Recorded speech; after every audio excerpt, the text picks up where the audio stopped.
Now, we've always tried to ask big questions, maybe ones that you've all asked yourself, at least some of these. What is life? You probably all haven't asked yourself whether you can digitize it or not, but you should have. There's no difference between digital code and genetic code. And because digital code can move as an electromagnetic wave, basically close to the speed of light, we can now move biology at the speed of light. So think about it, a future flu pandemic. We could digitally distribute a new vaccine in seconds around the world, because this is biology now moving at the speed of light. Bioweapons, the modern type of bioweapons, are frequency controlled. Yeah. So they don't even start doing any harm before they're not activated. Yeah. We saw that, for example, and this is an interesting story, when we look into what's happening in the US, the sentient world simulation run by the intelligence community that is basically picking up data from transhumanistic technologies of all the people, creating a real world simulation and to turn US citizens into biorobots. The DNA Human Genome Project was carried out at the Lawrence Berkeley National Lab, where I was a staff scientist for 5 years. They were tracking people in the lab by the electromagnetic frequency emitted by individuals' DNA. In other words, every living thing is an antenna that transmits and receives. We're an electrical system, and the DNA in every living thing has a unique frequency and signal. Believe it or not, that is what they're using, what they're focusing on, and what they're weaponizing to completely control us. People spoke out, people who worked on erecting HARP facilities to produce the signals controlling this system. When they spoke out in public that actually the plan is to reverse these signals to turn US citizens into biorobots. There was a community of like 200 scientists who didn't want to support this development anymore, and they united to a group and started to speak out as a group to the public. Their families were assassinated with radio frequencies, and the symptoms of them dying were very, very, very similar to coronavirus death. Like having flu-like symptoms, then going to hospital with lung infection. So apparently we do have something that is related to electromagnetic warfare that shows the same symptoms. Like the flu, that is easily mistaken. The Human Genome Project was set up and well funded to experiment and to research and to describe, to quantify and qualify the human genome. And so, what is going on? The J. Craig Venter Institute, right, has their mission as, quote, to forge new life forms, unquote. And they are also involved in manipulated computer code on DNA. What does this mean? Well, Dr. Helen Wallace from GeneWatch in 2002 said, "We are in great danger," and she described this as a massive DNA database by the back door.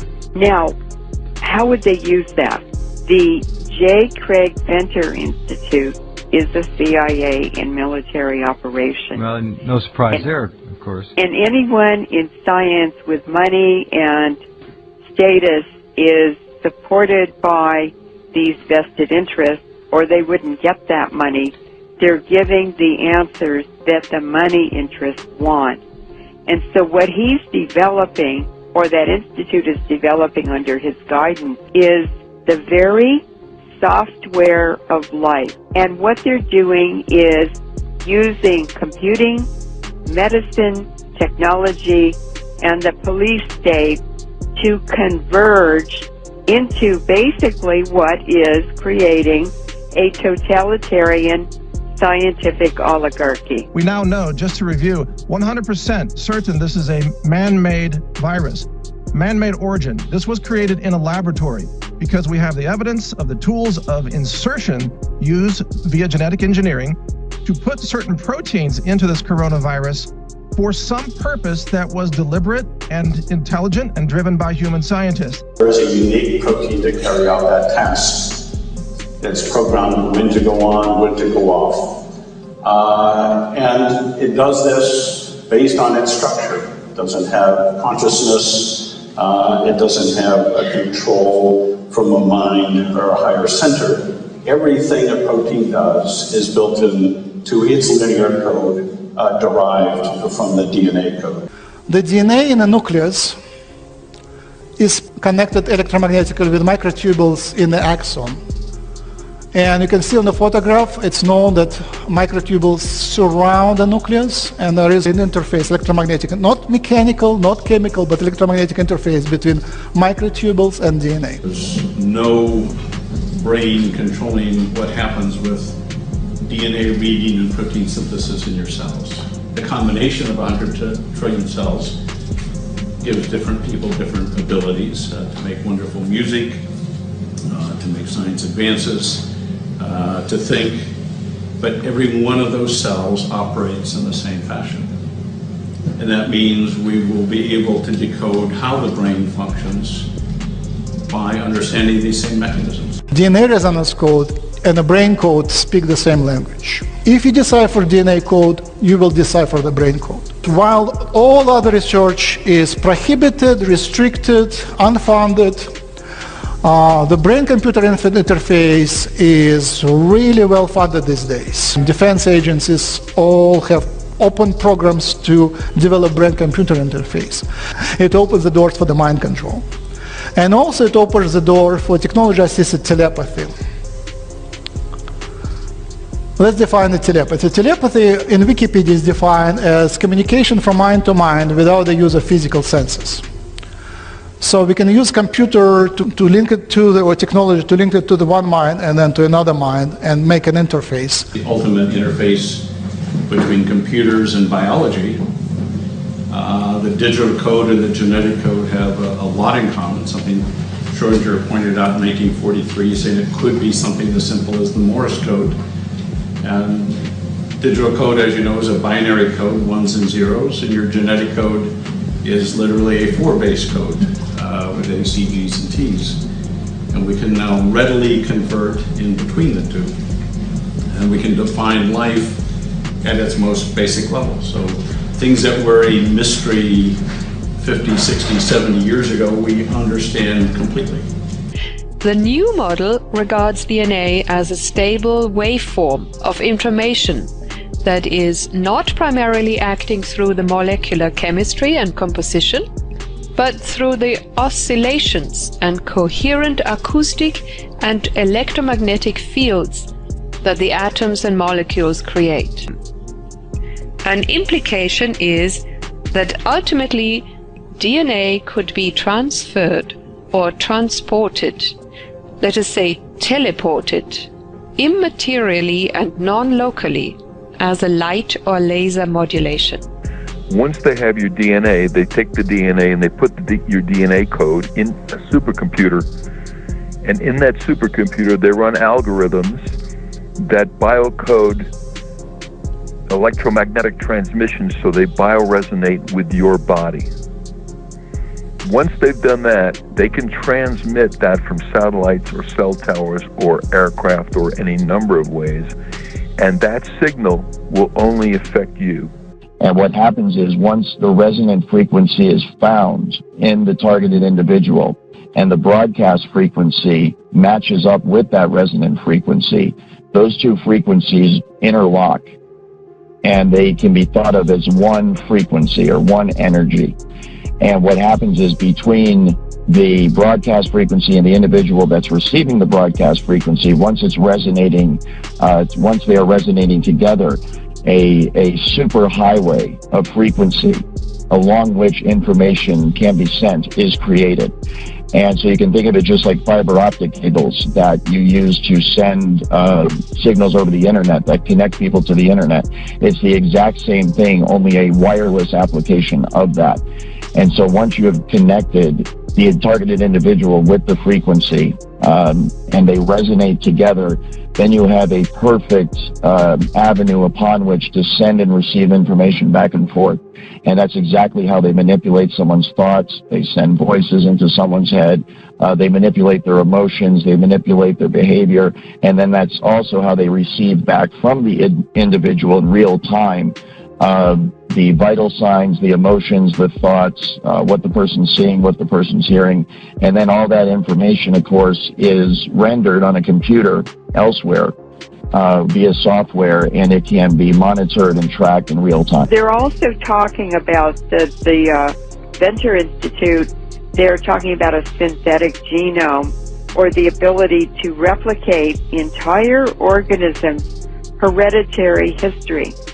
So these are not simple programs. These are very sophisticated and very complex programs. Now, I did an interview on February 3rd, 2008, with Dr. Wynn Parker, who has a program called Parker's Pathways. And a very new discovery that I had found just weeks before that interview, I saw all these press releases coming out, a flurry of them from the UC Berkeley campus, from the Lawrence Berkeley Lab, from the National Science Foundation, from the National Academy of Sciences, and I said, this has to be a huge discovery. And what it was, Jeff, was a laboratory on the UC Berkeley campus had demonstrated with a nanoparticle, they transmitted a well-known song to that nanoparticle, and they had a receiver to capture and replay that song that was transmitted from that nanoparticle. I remember hearing it. I remember hearing it. They had it up on YouTube, didn't they? Right. Mm-hmm. And it's still, I think, on the laboratory website at UC Berkeley. But I went, oh my God, what in the world is the application of that? Right. This is huge, because all those the whole scientific establishment in the U.S. would not be so excited. It sticks to our DNA and our mitochondria that provide all the energy for the body. So as I was sitting there describing all of this to Dr. Parker, and I was talking about HARP, this is all integrated into the HARP system, and I was talking about HARP, this is all integrated into the HARP system. I knew that Dr. Parker, Wynn Parker was not his real name. I knew he was a CIA scientist. I knew he'd worked for the U.S. government, for the Department of Defense, for the World Health Organization, and the UN at different times. And I knew that he was a microbiologist who had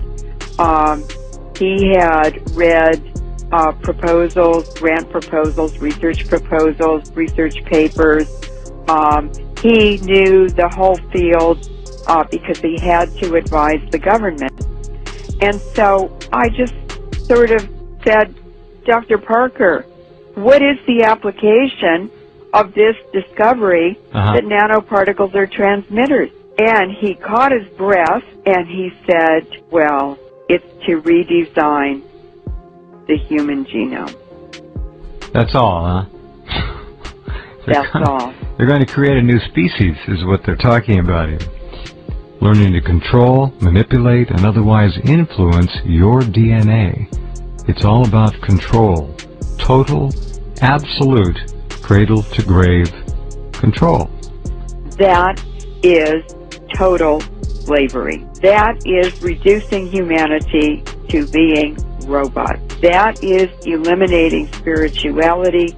It's eliminating free choice. It's eliminating everything that makes us human beings. It's this totalitarian, insane scientific oligarchy that's run by psychopaths and they think they can do anything they want to.